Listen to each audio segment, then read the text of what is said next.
ఫిలిప్పీలకు రాసిన పత్రిక 4వ అధ్యాయము 19వ వచనం చదివి దీని గురించి 4 మాటలు చెప్పి ముగిస్తాను నేను.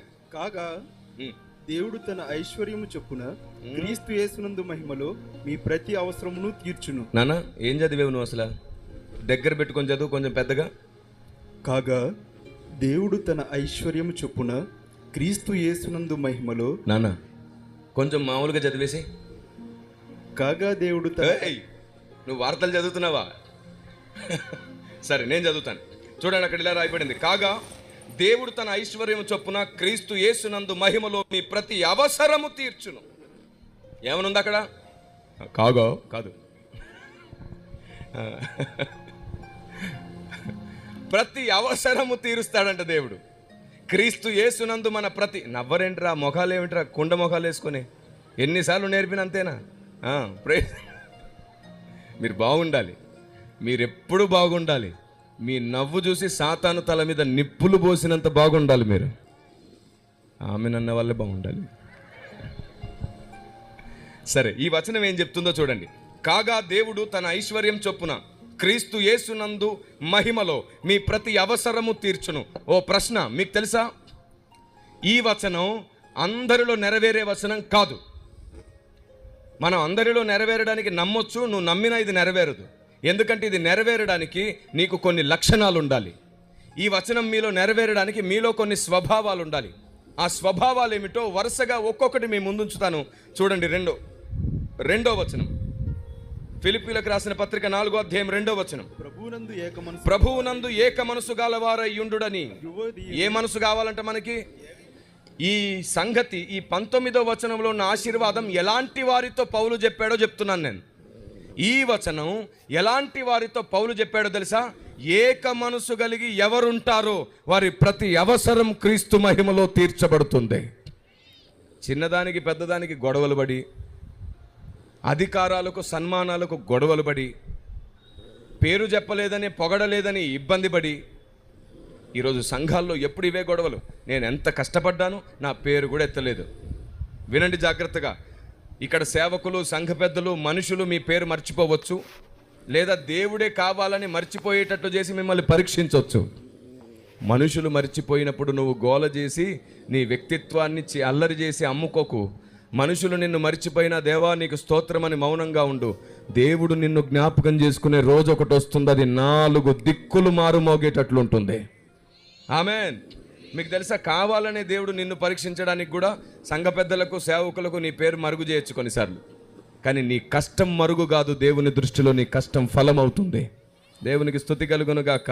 Praise the lord. కాబట్టి ఏక మనసు గల వారికి ఏమని రాయబడింది? ప్రతి అవసరము తీరుతుందంట.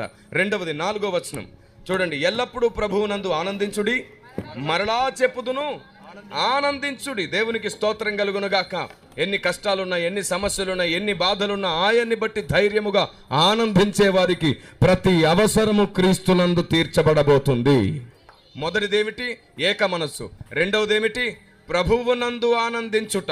రైట్. మూడవది 8వ వచనం చూడండి, మెట్టుకు సహోదరులారా, ఏ యోగ్యత అయినను మెప్పైనను ఉండిన ఎడల ఏవి సత్యమైనవో, ఏవి మాన్యమైనవో, ఏవి న్యాయమైనవో, ఏవి పవిత్రమైనవో, ఏవి రమ్యమైనవో, ఏవి ఖ్యాతి గలవో వాటి మీద ధ్యానముంచుకొనుడి. ఎలాంటి వారి ప్రతి అవసరత తీరుతుందంట? మంచి చెడుల విచక్షణ కలిగి, న్యాయ అన్యాయాల విచక్షణ కలిగి నడుచుకునే వారి ప్రతి అవసరము ఆయన తీర్చబోతున్నాడు. ఆమేన్. మనలో అన్యాయం ఉంటే ఎలాగండి? మనలో అన్యాయం ఉంటే దేవుడు ఎలా తీరుస్తాడు? ఈరోజు అత్తలు ఒకప్పుడు కోడళ్ళే కదా, మరి కోడలు రాగానే నువ్వెందుకు రాక్షసు అవుతావు? చెప్పరేంటండి? ఇప్పటి అత్తలు ఒకప్పటి కోడళ్ళే కదా. మీ అత్తలు మిమ్మల్ని రాచి రంపాన పెట్టినప్పుడు మీకు బాధ కలగలేదా? నీ కూతుర్ని చూసినట్టు కోడల్ని చూసుకో.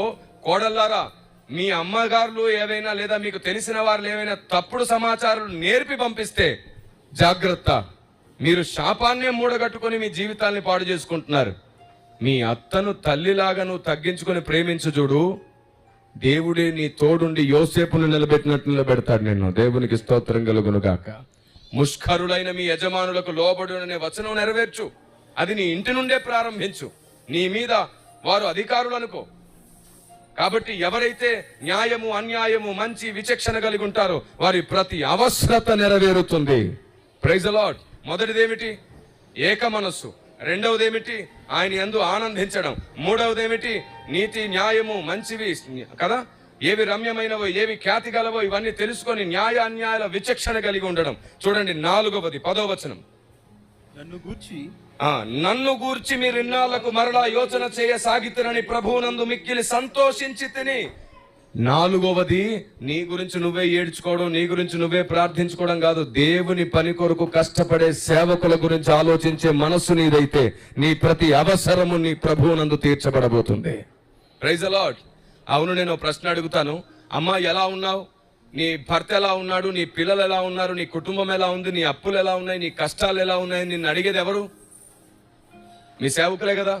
మీరు ఎప్పుడైనా మీ సేవకులను అడిగారు, అయ్యా మీరు ఎలా ఉన్నారు? మీ పరిస్థితులు ఎలా ఉన్నాయి? మొన్న మీటింగ్ పెట్టినప్పుడు ఏవో అప్పులైనట్టున్నాయి, తీరయ్యా, మరలా మేము అందరం కలిసి ఏమైనా సహాయం చేయమంటారా? అయ్యా మీకేదో ఆరోగ్యం బాగాలేనట్టుంది, ఎలా ఉన్నారు?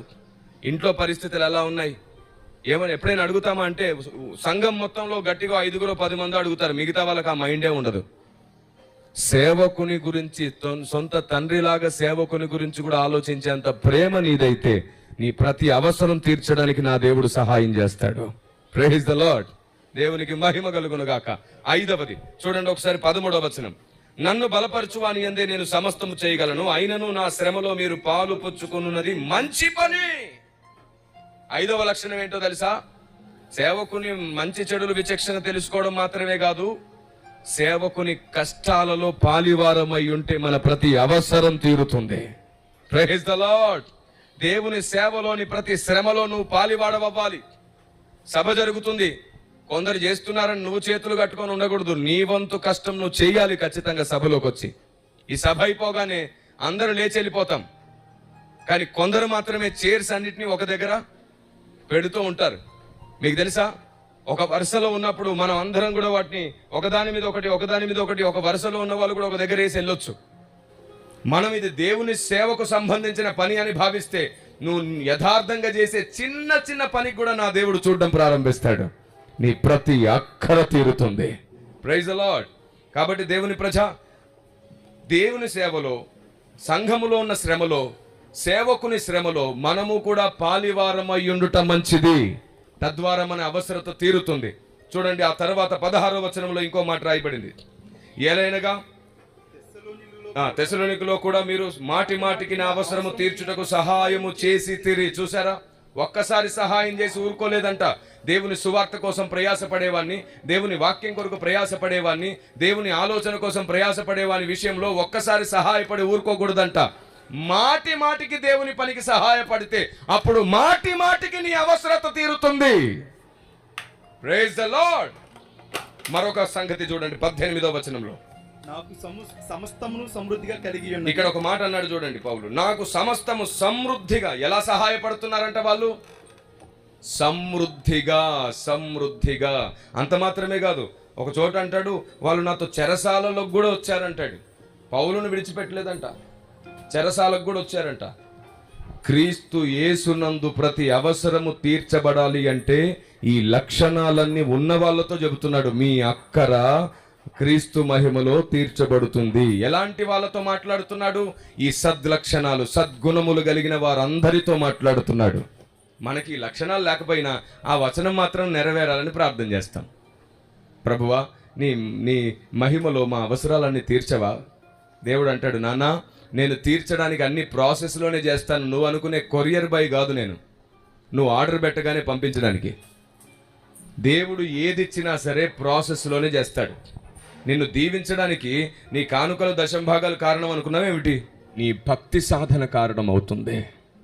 కానుకలు దశంభాగాలు లాంటివి ఏమైనా ఉంటే అవి ఏంటో తెలుసా? నాకు డబ్బు కంటే దేవుడే ముఖ్యమని నిరూపించుకునే నియమం మాత్రమే.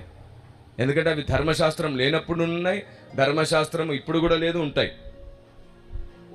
కొత్త నిబంధన సంఘానికి ప్రత్యేకమైన ఆజ్ఞా నియమావళి కాదు. నాకు ధనము కంటే దేవుడే ముఖ్యమని భావించి చేస్తున్న ప్రయత్నం అది. దేవునికి మహిమ కలుగునుగాక. దేవుని ప్రజ, ఆత్మదేవుని ఆలోచన విధానాన్ని అంగీకరించండి. మనలో ఇలాంటి శ్రేష్టమైన బుద్ధి, శ్రేష్టమైన లక్షణం మన సొంతమైతే ఆయన మన ప్రతి అక్కర తీర్చు దేవుడు. రండి ఈ గంట 20 నిమిషాలు దేవుడు మనతో మాట్లాడి మనకు విశేషమైన సంగతులు అందించినందుకు దేవునికి మనసారా కృతజ్ఞతలు చెబుదామా? అందరం లేచి నిలబడదాం. అందరం లేచి నిలబడి చిన్న ప్రార్థన.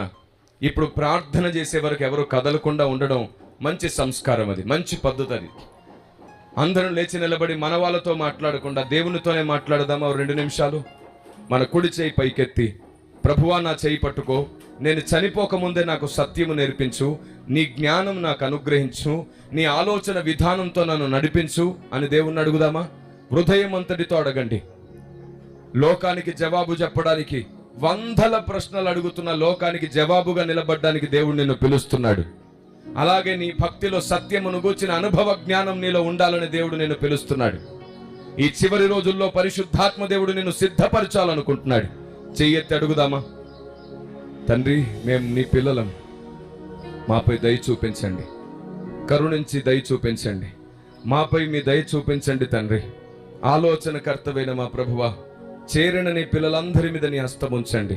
మీరు నాకిచ్చిన అధికారమును బట్టి నేను దీవిస్తున్నాను. అందరం చెయ్యెత్తుదామా? అందరం చెయ్యెత్తుదామా? అందరం చెయ్యెత్తి వేడుదామా? అందరం చెయ్యెత్తి అడుగుదామా? అందరం అడుగుదామా? ప్రభువా, నాపై దయ చూపించండి. నీ పిల్లల పైన ఎప్పటికీ ఆరిపోని ప్రార్థనా తైలం నిలుచునుగాక.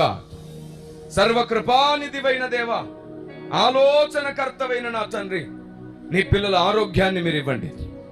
ఏవైనా అనారోగ్యంతో ఈ సభకు వచ్చుంటే నీకిష్టమైతే మీరు దర్శించండి. నీ పిల్లల మానసిక రుగ్మతల నుంచి విడుదలనివ్వండి. గంటల తరబడి నీతో మాట్లాడే గొప్ప ప్రార్థనా మనస్సునివ్వండి. ఈ చివరి రోజుల్లో చనిపోకముందే మా ప్రాణం మమ్మల్ని విడిచి వెళ్ళక మునిపే ప్రాణప్రియుడా నిన్ను చూసే అవకాశం ఇవ్వండి. నీ స్వరం విని నీతో ఉండే అవకాశం ఇవ్వండి. మమ్మల్ని మేము నీ అధికారానికి అప్పగిస్తున్నాం. మా దేవా, హృదయ శుద్ధి గలవారు ధన్యులు, వారు దేవా నిన్ను చూస్తారంట కదా. ఈరోజు నేర్చుకున్న సంగతుల వలన మా హృదయాన్ని సిద్ధపరచుకోవాలనుకుంటున్నాం. మాపై దయ చూపించండి, మాపై దయ చూపించండి అని అడుగుతూ ఉండండి. సేవకుల్లో ఒక్కరు మన కోసం ప్రార్థిస్తారు. సేవకుల్లో నుండి ఎవరో ఒకరు మన కోసం ప్రార్థిస్తుండగా ఏకీభవించండి. ఎవరు కళ్ళు తెరిచి అటు ఇటు చూడకుండా, మౌనంగా ఉండకుండా దేవాది దేవుణ్ణి బ్రతిమాలుతూ